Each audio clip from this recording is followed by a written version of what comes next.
going to start the presentation on the adverse effects of the COVID-19 vaccine. And I'd like to welcome Laura Desmarais. Your tech gentleman is pulling my team up on the phone as well, my texting won't go through, or my internet's not going through. What's funny is this kind of happens a lot. It's not your fault. It just happens a lot wherever we go. It's really crazy. Today, we contend for life, our health, our children, our cellular integrity, and I truly believe it's no less than the future of humanity regarding this technology. In Washington State, 238 residents have died. 548 have had life-threatening adverse reactions. 621 were permanently disabled. 236 have had life-altering myocarditis, and 78 have suffered miscarriages. And these are the CDC VAERS numbers, which also show that over 19,000 Americans have died and 19,000 have been permanently disabled. 3,800 peer-reviewed studies show harm and confirm that this is not a medical intervention. All of our government agencies have failed to protect the public. And I implore you as lesser magistrates to be strong and courageous, to lead the charge for Washington State and the nation. Other lesser magistrates will follow your lead. I'm greatly concerned about the mounting injuries, disabilities, and deaths that have occurred after COVID-19 vaccination. I have over 80 peer-reviewed publications in the peer-reviewed literature, and I've concluded that the vaccines are not safe for human use. And all of the messenger RNA platforms in development have had safety problems. I believe the same will be true for animal use. So I'm in support right now of banning all messenger RNA products, both human and veterinary uses. It's going to have to be done jurisdiction by jurisdiction, state by state. The federal government doesn't appear to be at the state of removing these from the market, so it's going to be done locally. I'm Dr. Peter McCullough. Thank you so much for listening. My name is Nicholas Holker.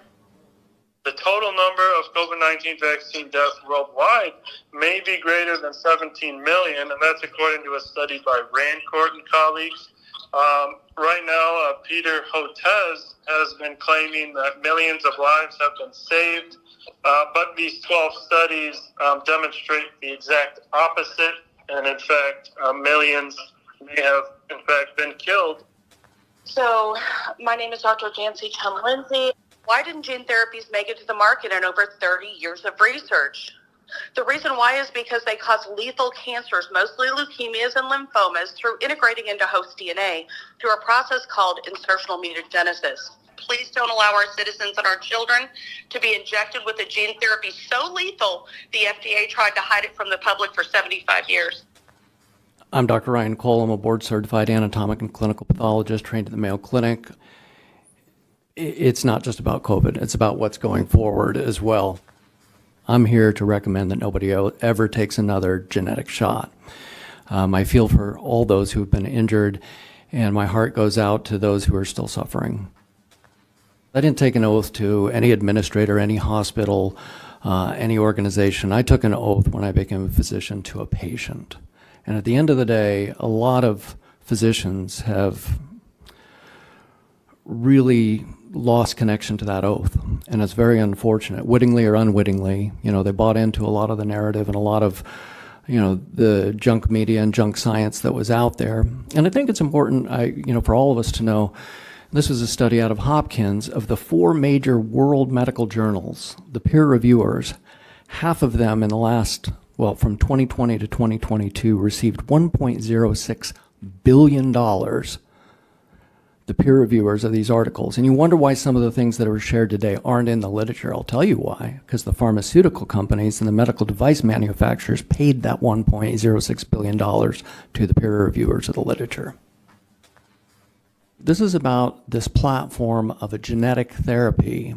And any gene product, as mentioned, takes about 15 years to make to market for a reason, because those cancers show up late, those autoimmune diseases show up late, The problem is these manufacturers calling a gene therapy a vaccine, they don't have to do mutation studies, they don't have to do cancer studies, and they magically have this veil of liability over them. So this isn't just about COVID. They want to do this with all vaccines going forward, not just for us, but for animals too, because it's quick and easy and very financially beneficial to them. So this resolution we're passing prohibits mandates, and I think we're all looking to make sure that we do that, because it's your free will. It's your decision if you want to take a vaccine or wear a mask. I'm all for passing this resolution today. I'll make the motion to approve Resolution 2025-076 as presented. But I think it's important today, with the momentum that's going on, is to pass this. We can always amend it. We can always redo it. But I think it's very important to get the ball rolling in Washington State at this point in time. So is there any other discussion? No, I think we should pass it. I mean, what's been done to the citizens of our country it's unacceptable and it's horrendous.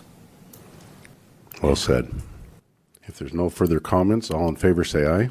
Aye. Aye. Did Commissioner Bauman, did you vote? I did. Oh, I'm sorry. Aye. You Yes. guys were unim. I didn't hear two voices. I only heard one. So with that, congratulations, Dr. Cole and the team. Thank you so much for coming. Thank you. You're making a difference in the world. God bless you.